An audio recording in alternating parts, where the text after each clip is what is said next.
Okay, so 5.1, solving inequalities by addition and subtraction. So this needs to get in your notes. So you need to pause it so that you can get it in your notes.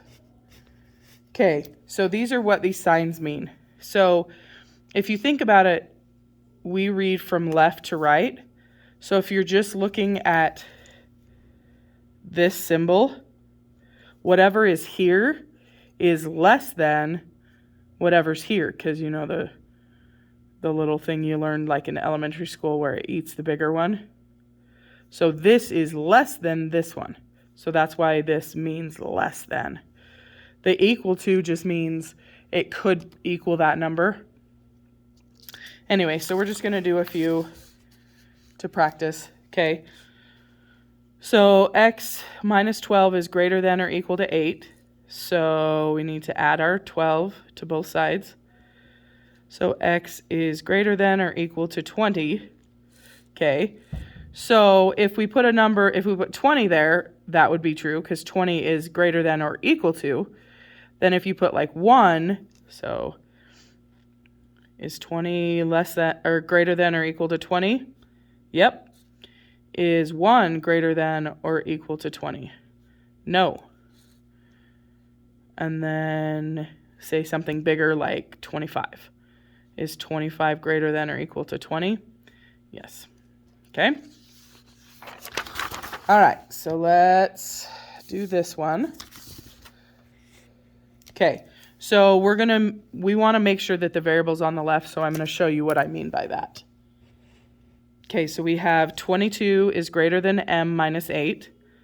So then we add our 8 and add our 8, and this is just plain equations stuff. So 30 is greater than m. Well, normally in math, we like the variable to be on the left side. So we are going to go ahead and put it on the left side. It's pointing to the m, so we need to keep it pointing, okay? A lot of people say, well, we flip it over. Well, we do, but if you're not careful and paying attention, sometimes you will move these to either side, but this doesn't get moved over. So just be careful. Okay, and the reason we wanted that is it's very helpful when we are graphing an equation, okay? So here we have an equation. 3a plus 6 is less than or equal to 4a. Well, we want to put the a's together, and we really do want to keep it positive as much as humanly possible. So we go ahead and we subtract it. So then we have, 6 is less than or equal to a. And we'll go ahead and flip it over. So it's eating the a, so it needs to continue to eat the a. Okay, so then we graph the solution. We want to know what all the numbers that could possibly be a, we want to show that on this line, okay? So what I like students to do is I like you to do the positive, the 0, and the negative of that number, okay? And this says greater than or equal to, so it could be 6. So we go ahead and we put a dot at 6 because it could be that answer, okay? Now, a is greater than or equal to 6. So if I said 10, is 10 greater than or equal to 6? It is, and 10 is over here. So we go ahead and we shade, and then we make a big arrow. So that indicates all numbers past this are solutions, okay?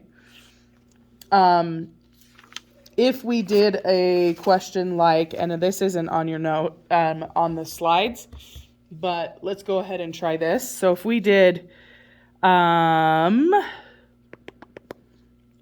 something like x minus 13 is greater than 2. Okay? So then we're going to go ahead and move this over. So let me draw a line here so that we see that they're different things. Okay. So we add 13, add 13. So we have x is greater than 15. Okay. So if we draw a number line, we do the negative and the positive and the 0. So this is different because it doesn't have the and equal to. So the only way to truly show that 15 isn't included, but includes the very next number, is an open circle at 15. And then this, it wants x, anything greater than 15. So greater than 15 goes this way. So then you shade and do the arrow, whatever. Okay, so if you look here, this is pointing this direction, and this is pointing this direction. That's why on this other slide, I want you the variable on the left. The way that this arrow is pointing tells you which way to shade. So it's important that you have the variable on the left so that you can follow that and don't mess it up. Okay, so in real life, we can do inequalities. So we have an example. This needs to be in your notes. All these notes need to be in your notebook. Okay, you have $65 to spend at the mall. You already bought a t-shirt for $16 and a belt for $7. If you want to get a pair of jeans, how much can you spend? So obviously you could spend like $1. Okay, you could find jeans, I don't know how good they would be, but you could. So I always start with what it would equal, but can we spend more than $65? We cannot. Could we spend exactly $65? Yes, so that's why we have less than or equal to 65. Then we have a t-shirt for 16, plus a belt for 7, plus what we could spend for jeans. Okay, and I realize that as you are looking at this, you could have done some of this stuff in your head, but it's wanting an inequality to show. So let's put those two things together. So we have 23 plus x is less than or equal to 65. So then we'll subtract 23 from both sides. So x is less than or equal to 42. So basically it's saying you could spend $42 or less on a pair of jeans, okay?